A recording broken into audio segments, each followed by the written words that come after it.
And I remember my mom saying, "So what you gonna do?"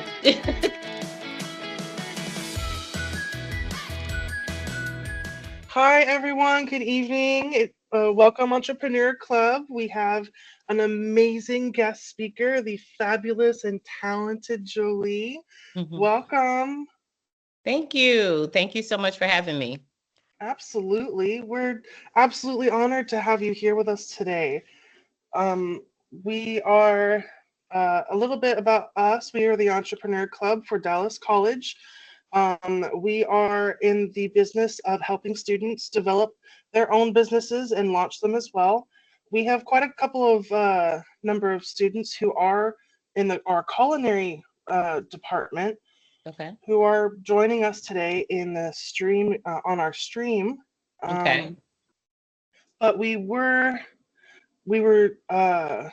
deeply interested in knowing a little bit more about you and getting to know a bit more about your life story.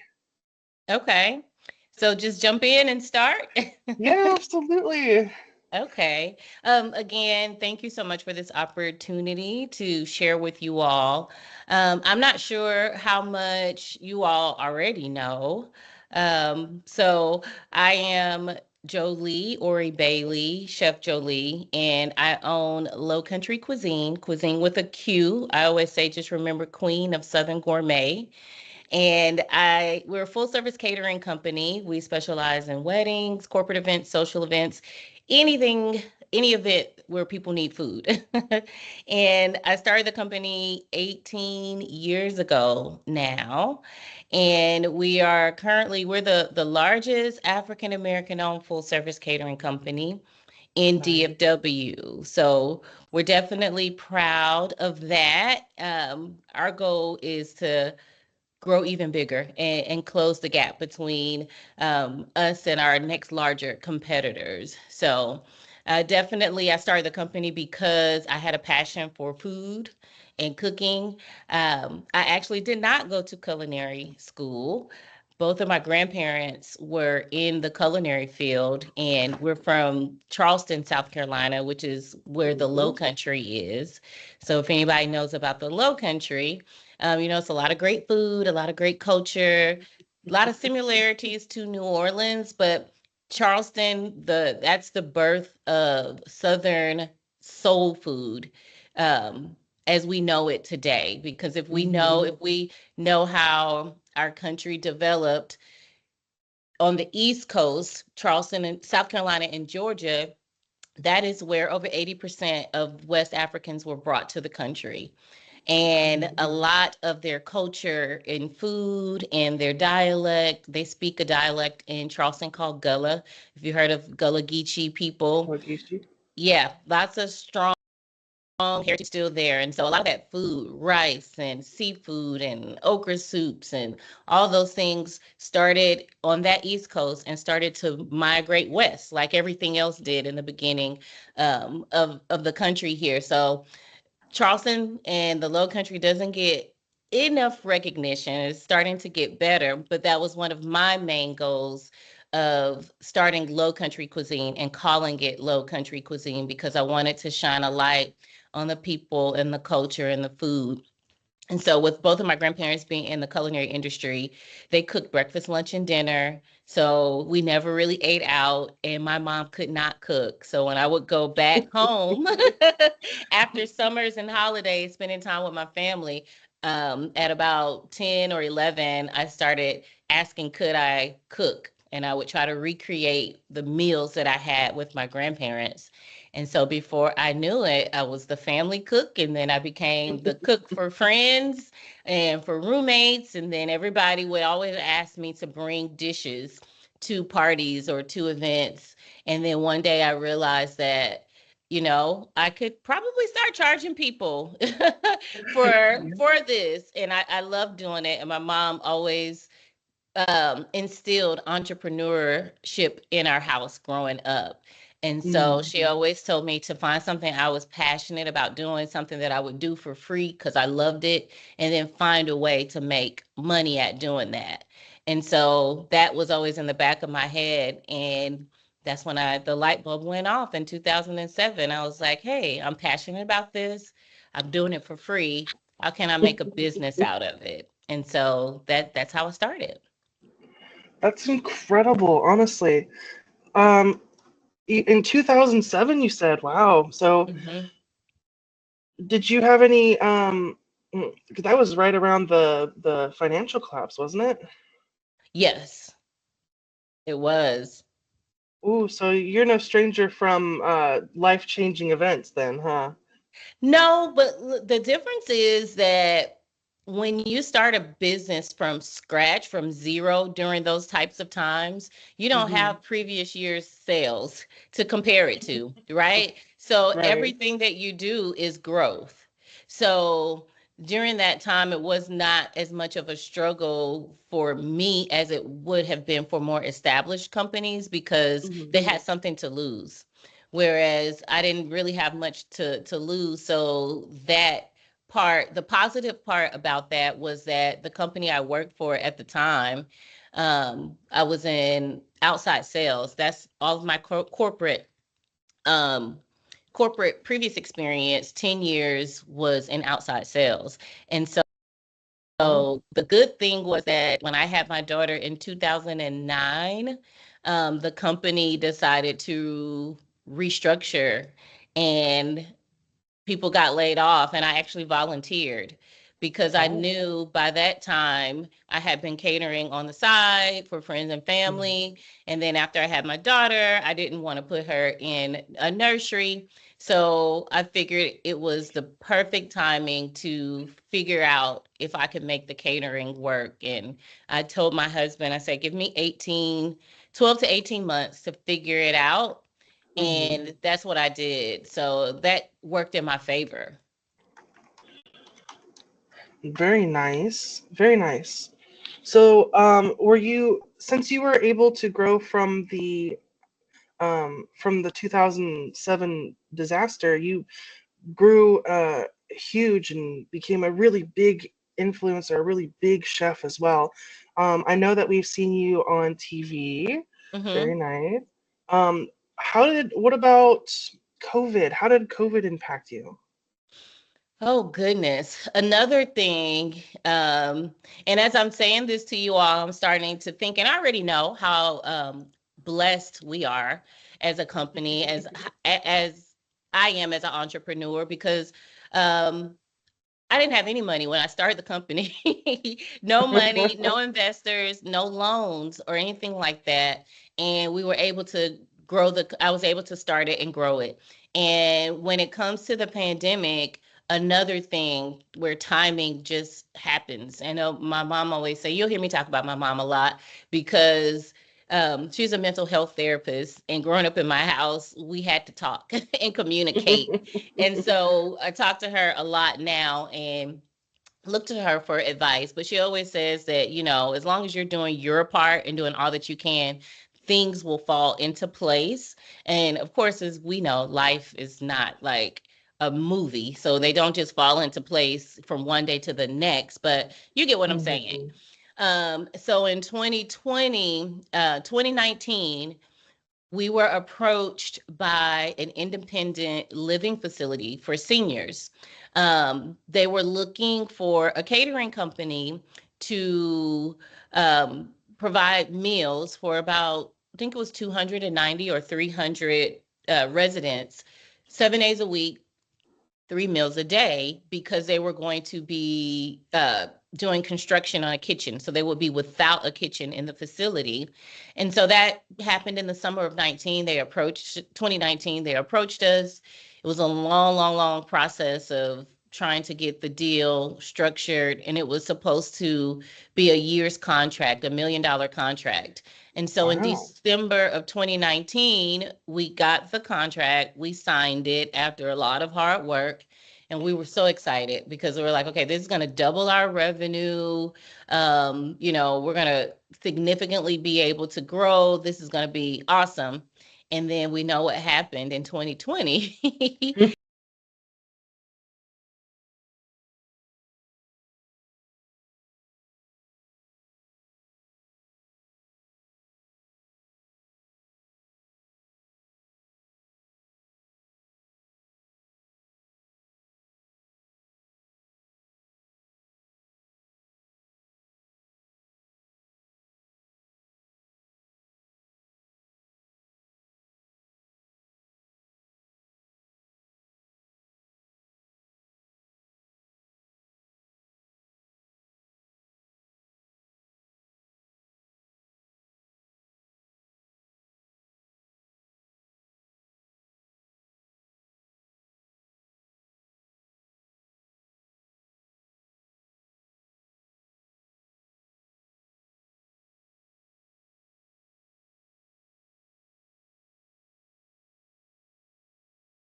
You know, hey, Chef, I'm going to jump in for Morgan a little bit while she works on some technical stuff on the back end.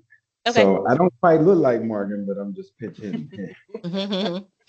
So could you tell, particularly to the students, because we have students that will watch this from all of our different sectors, from culinary to automotive to every aspect of business. We have many of the club members themselves that have various business interests. So I always like to take them back to the beginning. And the reason Okay. why I say live in this Instagram society where everybody makes it seem like they open business on Monday and by Friday they were a millionaire. And and so now when they get out and they realize the reality that that doesn't happen, I want to talk about how you got that first customer and how you continue in terms of your customer acquisition strategy to acquire customers, because I think that's the toughest part for our audience is customer acquisition. So my very first customer was a friend of mine, and I had been telling her that, I think I want to do catering. I think I want to do something with food. And we'd just been talking about it, off and on. And then she was graduating and getting her master's, and she asked me to cater her graduation party. And I was like, "What?" I was like, "No, I'm not ready." She was like, "Yes, you are. You're ready." It's like, "No, I'm not." I was fearful of like jumping out there with my first official event.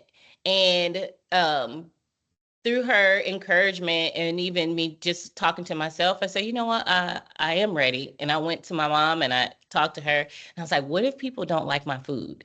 And she was like, "Girl, people pay for food that's nasty." And she was like, "You don't have to worry about that." And I was like, "Okay."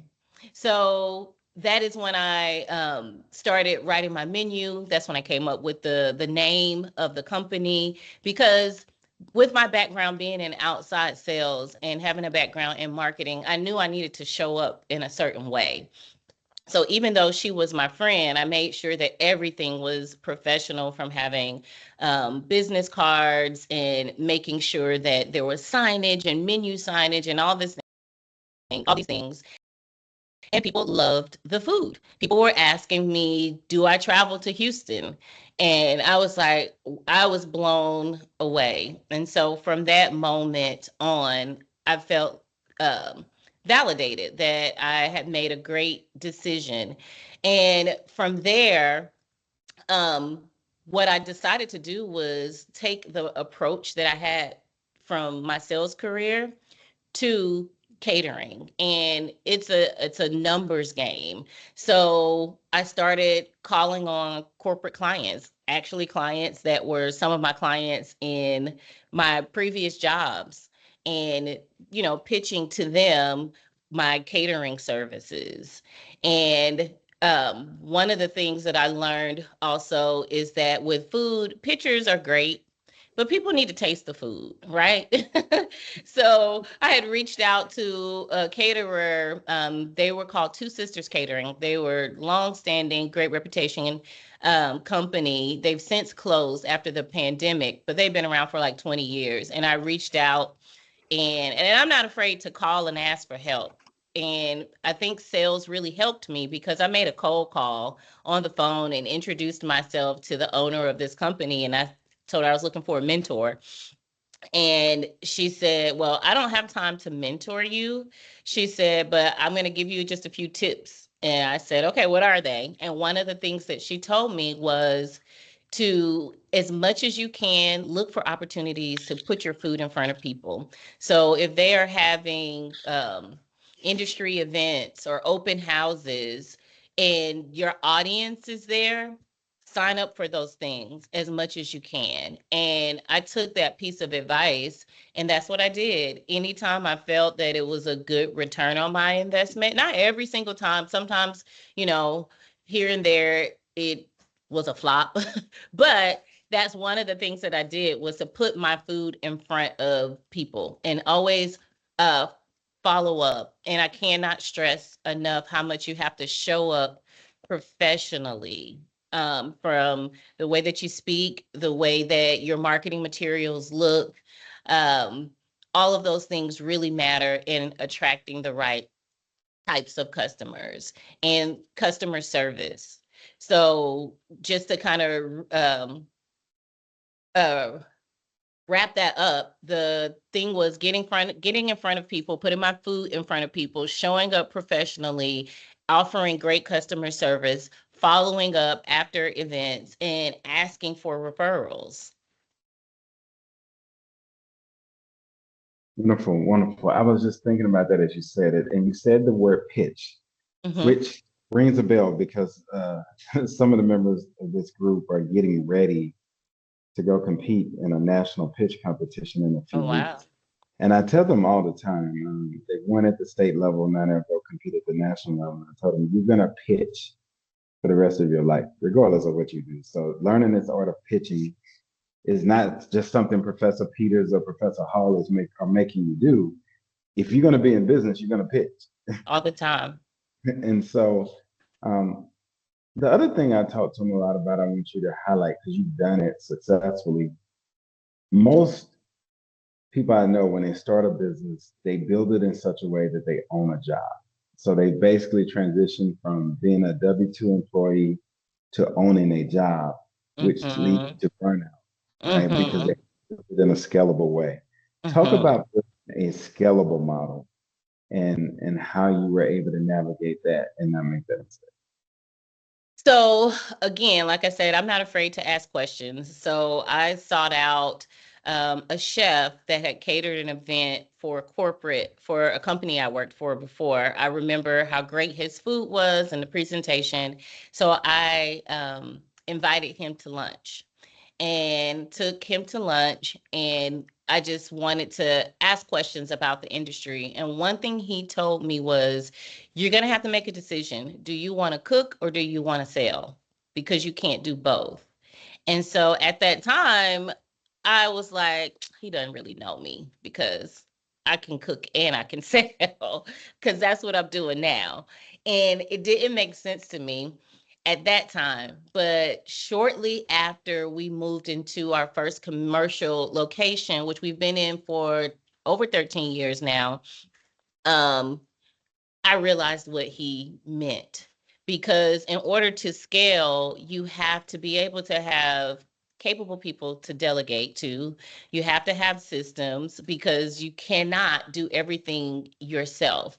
And to your point, that is what creates burnout, because I'm answering the phone, I am doing the consultations, then doing the proposals. After the proposal, if they decide to book with me, then I have to go to a venue and do a walkthrough. Then I have to go buy the groceries, cook the groceries, uh, work at the event, and that's just not sustainable. So I realized quickly that I needed to get a team. And I would say that if I could go back and do things differently, one piece of advice that I would have given myself and that I can share today is that if you have the type of business, or you want to start the type of business that you cannot do as a solopreneur, meaning like just yourself and maybe an assistant, then you need to start thinking about what you want your company culture to look like. What are the systems? Have some framework in place before you start to bring people in, because if you don't, as you start to grow and you start to need people, things will spiral out of control. Because if you don't tell people, or you don't have a framework of how your company is supposed to work and supposed to run, people are going to come in with their own ideas. And before you know it, what you wanted to build or the vision that you had when you started will quickly fade away.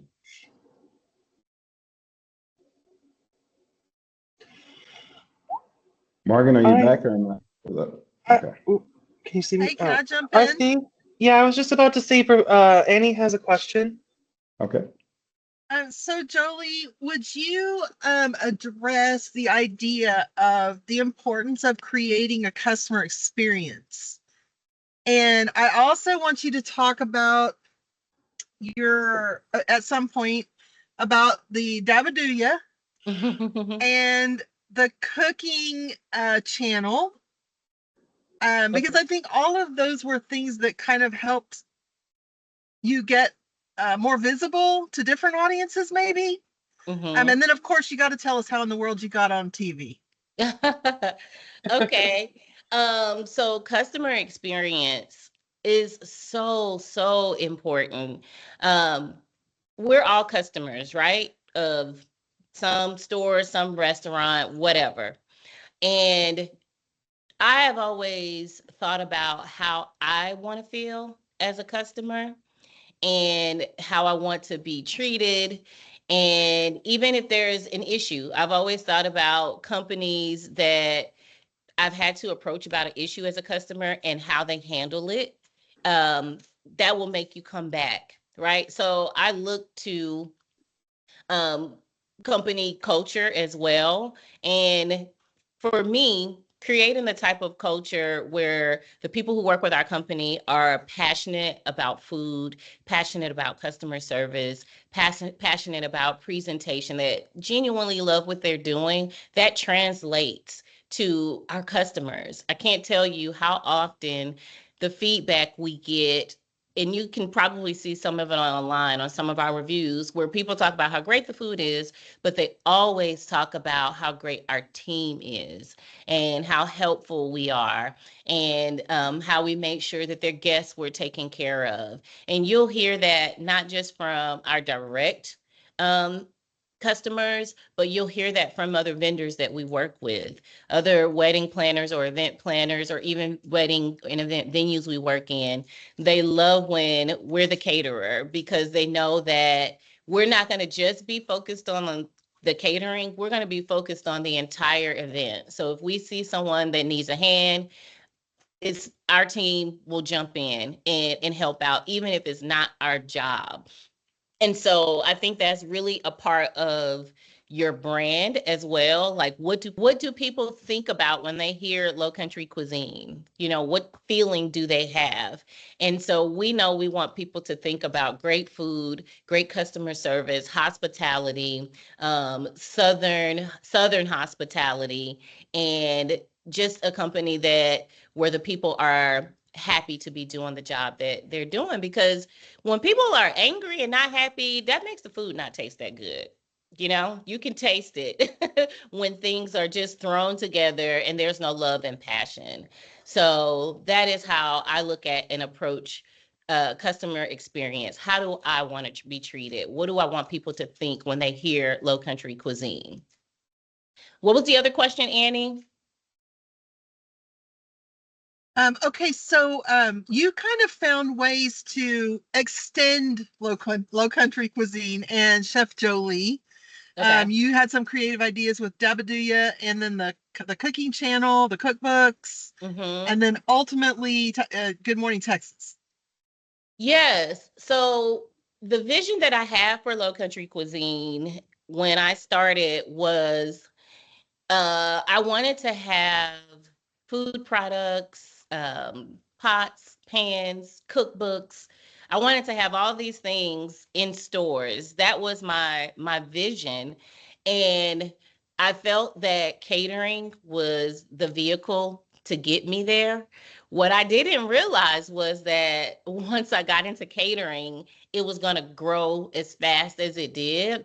And a lot of those initial visions that I had in the beginning, they just kind of had to go to the side because I was knee deep in catering. So I always knew y'all, some of y'all are probably too young to know some of these people, but I remember watching B. Smith. I don't know if anybody look her up if you don't know her. Her name is the letter B.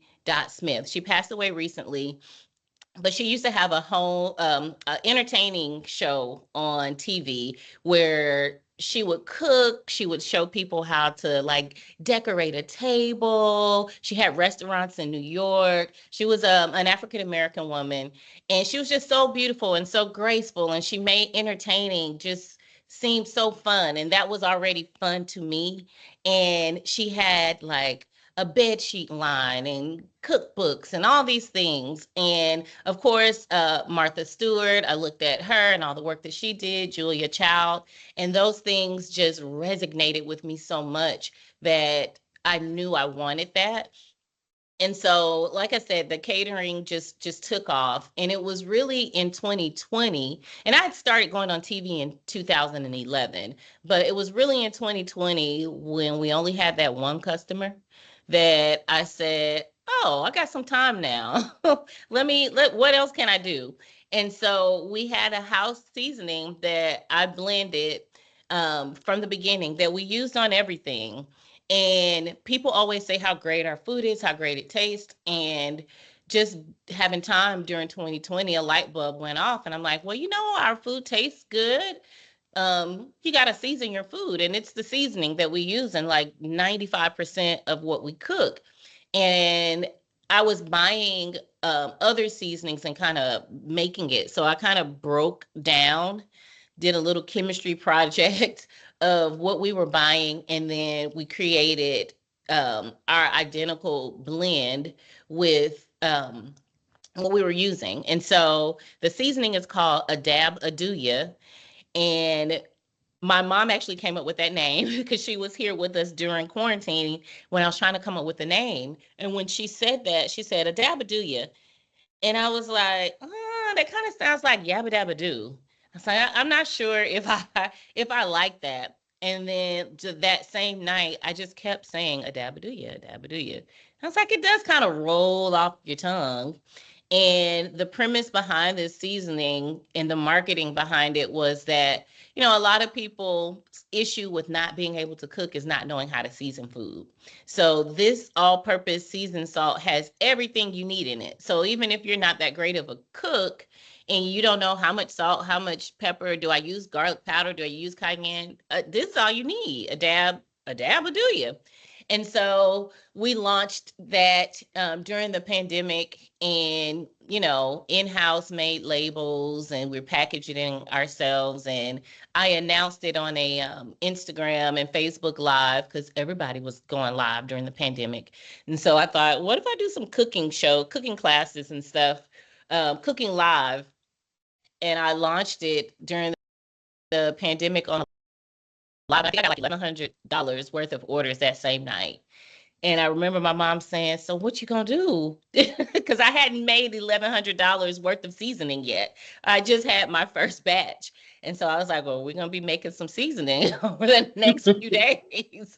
And so we did it, and people really, really liked it. I would love to get it in stores, but after the pandemic happened, then the world started to open back up, and I had to kind of change my focus a little bit back to getting our catering company back to where it needed to be, where it needs to be. So the plans for Adabaduya are still to expand the line and do different versions, a Caribbean version, a low sodium version, a spicy version, and all those things. So that's in the work. That's how Adabaduya started.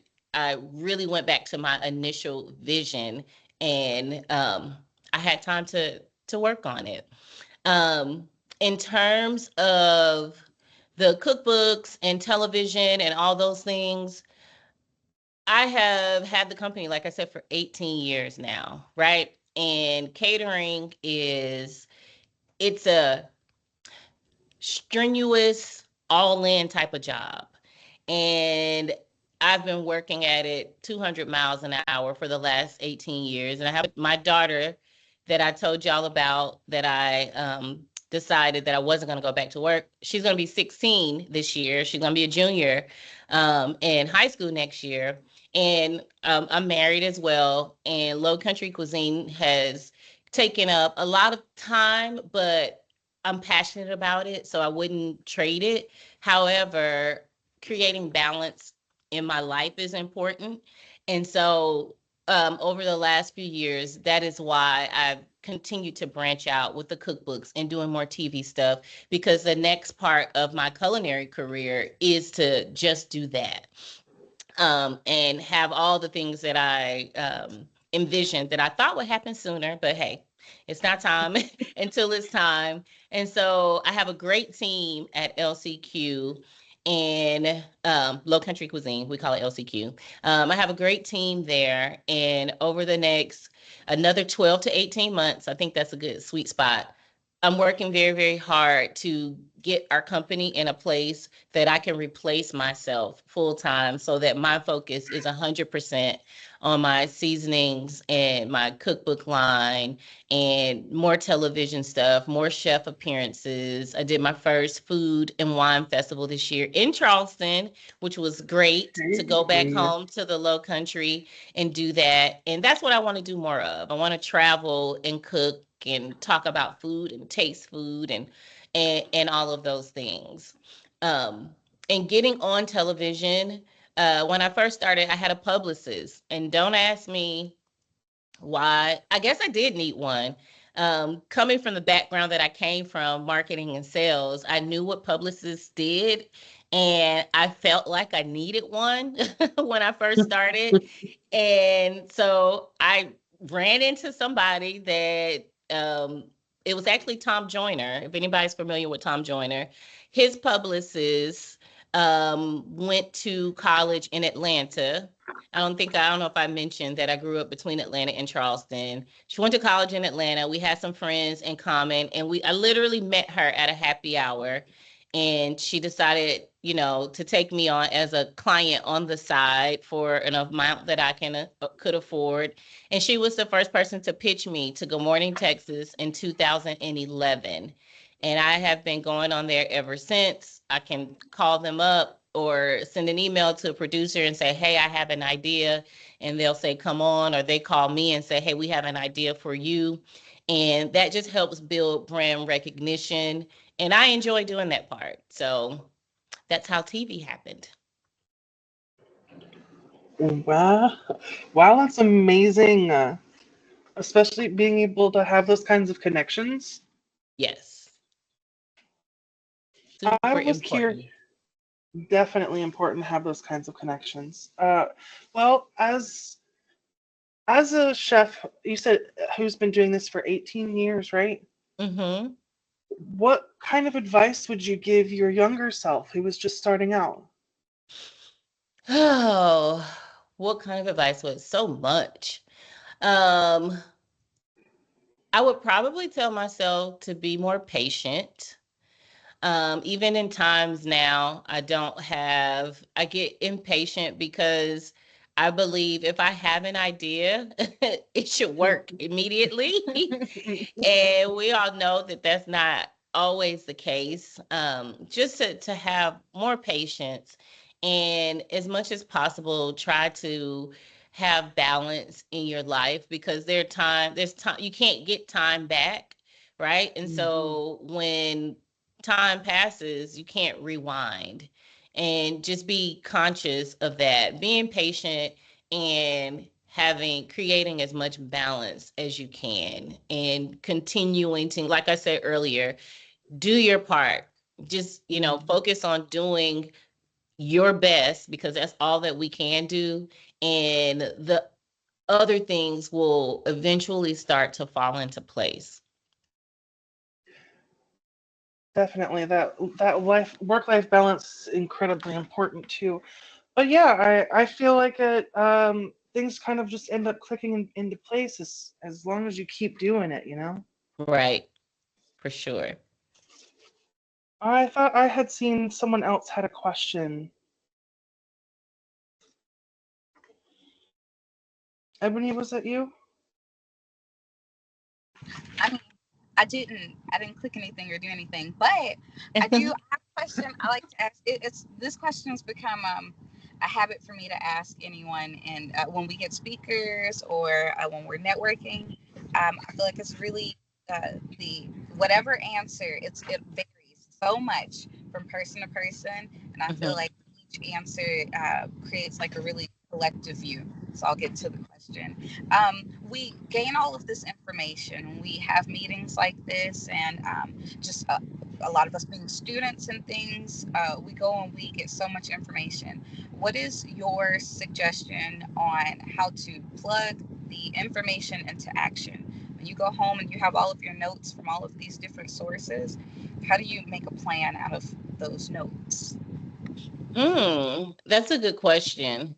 So, like I shared, I love to ask questions and research and do some of the similar things that you're talking to, learn from other people who are successful at doing things that I want to become successful in as well. And I use my phone a lot. I have probably 5,000 pages of notes in my iPhone, and you just prioritize. So it's a matter of prioritizing and making lists and checking things off. Another thing, that's one thing that my mom used to always say, where I would feel like maybe overwhelmed by information, like there's so much out there. She would tell me, make a list. So that's one of the reasons why I have so many notes in my phone. And it really helps you to it helps you flesh through what you need to do and check things off so you feel like you're moving forward. The worst thing I think you can do is to just sit on information and not do anything about it. You definitely have to dissect it and prioritize it and start to make a plan from there. Hopefully that helps answers your question. It absolutely does. I have a bad habit of sitting on information, so I needed to hear that. Yeah, don't sit on it, and don't use Chat GPT. Are you using Chat GPT? I am. ChatGPT is going to help me graduate. Okay. Yes, definitely. I use it so much, and it can be a great tool for you to feed it some of that information and help you organize it and create an action plan that you can actually start to get some movement from. Thank you so much. You added to my notes, but I think these are going to be at the top of the priority list. Good. You're welcome. To follow up a little bit, I'm uh, I'm a little bit surprised that you say that you've gotten some pretty good information out of ChatGPT and that it helps you with your business. Oh yeah. Could you elaborate a little bit more? Oh goodness. We first started using ChatGPT in my business maybe a year or so ago. And the initial way we used it was to help us write menu descriptions, or to when customers would come to us and say, "Hey, my fiance is from Louisiana and I'm from Germany, and we're trying to figure out a way to infuse both of our cultures into our menu." Well, before Chat GPT, we would be combing the internet, Googling and blah, blah, blah, and trying to find all this stuff. And then with Chat GPT, you could just literally tell it, hey, I have a client and they would like a modern menu, upscale for this amount of people. He's from Louisiana, she's from Germany. What kinds of small bite items can we do for the cocktail hour? Are there any salads, any entrees that can fuse the two and create a fusion? And ChatGPT will spit out all these ideas. And then we can pick and choose like what makes sense for us, like what's really doable. And that's one way that we started using it with menu descriptions, because oh my gosh. How many ways can you say our signature blah, blah, blah, crispy, perfectly grilled? It's just like, oh my gosh. Now it takes like a fraction of the time to come up with eye-catching menu descriptions. And then we can tweak it, and you could tweak it yourself, or you could tell Chat GPT, that's too long. I need it to be shorter. I need it to be more engaging. I need it to be wittier, funnier. And um, now my team is using it for things like um, we do a sign-in sheet at events for our bartenders and servers. They can clock in and out on their phones, but we're still doing a paper sheet as well, because sometimes Wi-Fi isn't good or connection isn't good. So this is just a backup for us. And so it used to take somebody, I don't know, 15, 20 minutes when it's time to get that information ready for payroll, trying to add the hours and all of that. Now one of my team members told me that he's using ChatGPT to take a picture of the sign-in sheet, and ChatGPT turns it around in seconds with the names and the total hours. And so now Oh, all wow. he does is just double checks, just to make sure that there aren't any errors. Yeah, yeah. I just used ChatGPT before we got on this call because I need to hire an operations manager again, someone that we had, a position that we had um, prior to COVID and a little bit after COVID. And that position went away just because business had to build back up. And Mhm. now I need to hire for that position again. And I'm trying to determine if it's the right time, are the budgets right? And I asked ChatGPT, what are some creative ways to craft an offer for this position to where, maybe I can bring this person in and scale up their pay, because what they were making before is more than we, are able to pay for this Mhm. position. But they're interested and we're interested in them. So it gave me like 6 different ways to build an offer for our particular situation. So ChatGPT is great. I You have to give it good information to get good information out. So I know some people think that, oh, the world's you know, gonna go to hell because everybody's just using ChatGPT. Well, Yeah. if you're using it correctly and it's a tool and not a crutch, it can definitely Mhm. make you more efficient. And I found it to be that. Agreed. Agreed. And especially with the double checking of ChatGPT. But like, Mm-hmm. it has definitely brought a lot of really good like power behind being able to build a business. Mm-hmm. For sure. Let's see. Did we have any other questions? No, Oh, oh, I'm so sorry. no, go Uh, ahead, Ebony. Well, look. it's not so much of a question. Just to piggyback on the ChatGPT or AI thing in general, um, Mm-hmm. I found out ChatGPT will lie to you. I'm convinced it doesn't want anyone to be able to depend on it 100%. Um, so I have found that I don't trust it enough to rely on it for fully factual information, but it's a great organizing assistant. Sometimes it's hard for me to organize what I want to say or what I want to Yeah. do. Sometimes if I just give it the ideas that I want to project, it's like, oh, okay. And it'll talk to me like a real person. That's a good idea, Ebony. I'm glad that you're relying on your own whatever, because I'll tell it, hey, I don't want you to do all the work for me. Help give me some ideas. Recently, I found out that it can ask you certain questions. And once you answer the questions, it's like, okay, well, I'm going to use your answers to help Mm-hmm. this. And I'm like, oh my God, so it's still me.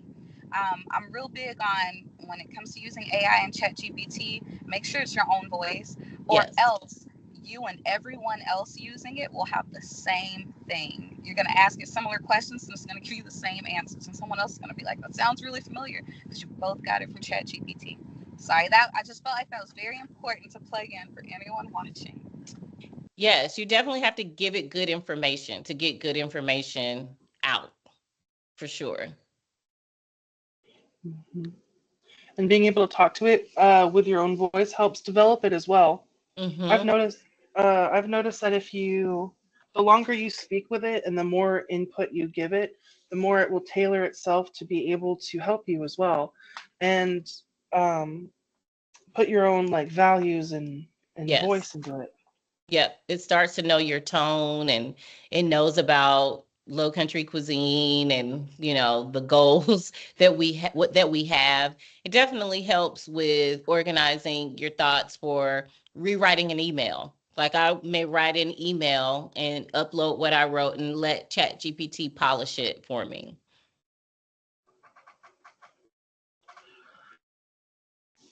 But out of curiosity, I was wondering. So I asked my chef friend this the other day, Mm-hmm. and he said This is probably not a question you should ask a chef, but what is your favorite dish to make? Yes, I definitely have seen stuff on social media with chefs, you know, not liking that question, but it's just inevitable that we get that question. I don't know if I have a particular favorite, like one dish, but I will say that, being from the Low Country, I enjoy everything seafood. So I love making seafood and rice dishes. I'm a savory person, a savory chef. I have a handful of desserts that I can make, and I stick to that unless I'm forced to do something else. But I really enjoy making like soups and sauces and things where you can build upon the flavor and they just develop. And I think soups and sauces really, they kind of, especially sauces, like that is just the cherry on top of a dish, to have a great sauce to finish, a nice piece of fish or a piece of chicken or what have you. So, um, while I love seafood and love rice, in terms of cooking, I love making soups and sauces. Is there a dish that you may be experimenting with now, or perhaps you're in development now? Well, I can tell you a dish that we just executed last weekend. Yes. So, I had shared with you all that in the Low Country, the African influence is very strong in the culture and the food there. So is African, Caribbean. All of those things are just very, very prevalent in the food that I ate growing up. And so as my culinary knowledge started to expand, I began to see the similarities in traditional West African food. Um, I don't know if anybody's heard of jollof rice that's on the call here, but jollof rice is a Yeah. West African rice dish that you have at every important gathering, weddings, house parties, funerals. You got to have the jollof rice.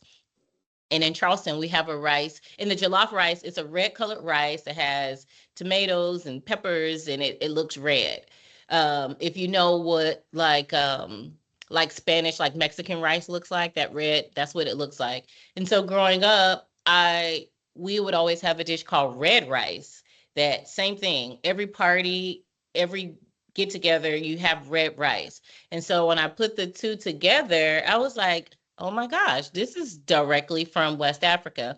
So I wanted to learn more about West African cuisine. So long story short, I had a Nigerian cook that worked with my company for a couple of years, and I asked her to teach me how to make West African food, because one thing I noticed was at the wedding and event venues we worked in, um, there was a need for higher end ethnic catering. Um, Mm. a lot of the venues have a set list. Only these caterers can work here, and they're normally American caterers, but they would want to allow people to bring in Indian food or African food because it's so important for people to have their food and not a take on it. And so I said, Hmm. oh, okay, that's a avenue for us to explore. I genuinely want to connect the dots to my roots and learn this food. And I know that we can, provide this service that's needed. So a couple years ago, I started learning, and now we cater. I don't even know the number of West African weddings and events that we've catered so far. I've lost count. But last weekend, we did two African weddings, one Nigerian, and the other one was Senegalese. And so I've done Nigerian, I've done Ghanaian weddings. We've done Caribbean food, but I've never done Senegalese food. And so there was a specific dish that the groom wanted called yassa poulet. And so they were coming from New York, getting married here, but coming from New York to do their tasting. And so I had like a month to learn how to make yassa poulet. And I searched all over DFW to find a Senegalese restaurant. There was not one. for me to go taste this dish to figure it out. So I had to go to YouTube University, and I studied and studied and looked at it and studied and looked at it, and finally, found a method and ingredients that I felt like that we could do on a large scale, because they had 175 guests.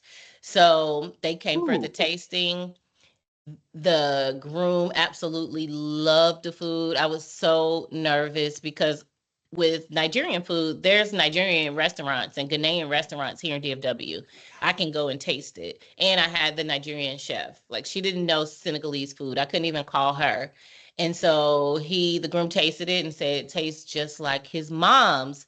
And I was like, oh my gosh, the ancestors, that's the only way that I can say how I was able to capture the essence and flavor of this dish. And some of the recipes put olives in it and carrots. And I decided that didn't make sense. And so I didn't do that. And so he said, I'm happy you didn't do that, because that's not how we eat it. And I was like, oh. So we had the wedding happened last weekend. So I would say that would be the best example of recipe development, things that that I was working on. Right now, I don't have anything crazy going on. Although I did get a inquiry this morning where they want Spanish food for a high-end client, and they have $300 per person to spend. So I haven't had that call yet, but I'm curious to know what they mean by Spanish food, like Spain, or they're calling like Mexican or Puerto Rican or Cuban food Spanish. So we'll see. We'll see what happens. Ooh, what an incredible opportunity. Good for you. That's incredible. A big high-end client like that. Yeah. Well, I mean, you have been in culinary for 18 years. Mm-hmm. We do have a question. Let's Okay. see. Can we get your LinkedIn for any future questions and a follow-up on your business? Sure. I don't really use LinkedIn that much. Is that bad to say? I probably should use it more. I have a LinkedIn. What do we think about social media? And LinkedIn is kind of like social media. What do we think about Instagram? I'm on there a whole lot more. You like Instagram better? I do. Let's see. That's where I am. Do you want under the Low Country Cuisine or under your name? Under my name.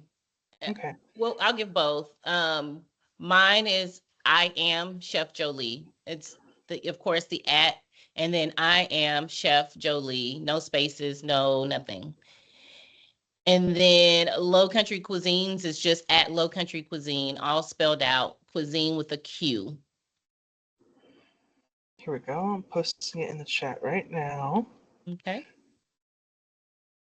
Whoops. No. And my YouTube channel is also I am Chef Jolie. And so is TikTok, I am Chef Jolie, and Facebook, I am Chef Jolie. Which one of your social medias do you is that you have found has been the best for your business? Definitely Instagram, for sure. On both pages. We get DMs for inquiries, or people will go straight to our website and send an inquiry. And when it asks, how they hear about us, Instagram is becoming a big vehicle. And just recently, we got our first YouTube as an answer of how they heard about us. So, Hey, very nice. I can imagine that the video platforms like that would be really good for chefs. yes, definitely. All right. Is there any other last minute questions, folks? We've got only a few more minutes left.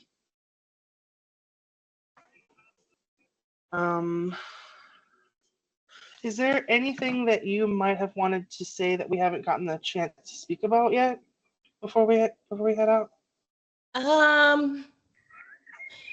Nothing other than just follow your passion. You know, if you've been given an idea or if you have a vision of what you want your business to look like, just keep moving forward. But one of the best pieces of advice that I got from someone was to just keep moving forward. Like every day is a new day. So if today didn't work out the way you thought it would be, you get a chance tomorrow to make it be what you want it to be, and just do a little bit every day. Just keep moving forward no matter what. No matter what. Mhm. Beautiful. Thank you so much. I really appreciate you coming and speaking with us. Um, I know that our students are really excited and really appreciative that you came with us today. Well, thank you for the opportunity. Thank you, Annie, for the invitation. I love doing this. So, call me again if there's an opportunity. I am definitely happy to be involved. So thank Thank you you. so much, Jolie. I did want to mention, since we have some culinary students on the call, Okay. if any of those culinary students decide to kind of move some of their credits over into the entrepreneurship arena, our Hmm. program has a way for you to do that. If you have questions about that, let me know and I'll be happy to answer them. But what I wanted to mention is one of the things that we do with our entrepreneurship students is we have a practicum Okay. where we match that student with someone in the field. So if Okay. there's a culinary student who wants to have a catering company, then Hmm. we might be calling you to say, hey, will you be their mentor and can they come hang out in your business for a semester? And so those are some of the things that we offer to our entrepreneurship team. And I wanted to just make sure that the culinary students hear that because I believe it's an excellent opportunity for them to, once they have gotten their culinary certificates, to kind of roll those over into an entrepreneurship certificate and learn the business side. So, Oh yeah, but definitely. We've done that before with El Centro. yeah. Yep. So So definitely. awesome. Well, thank you so much. I appreciate you being willing to share with this group. They are an eager bunch. Thank you for the opportunity.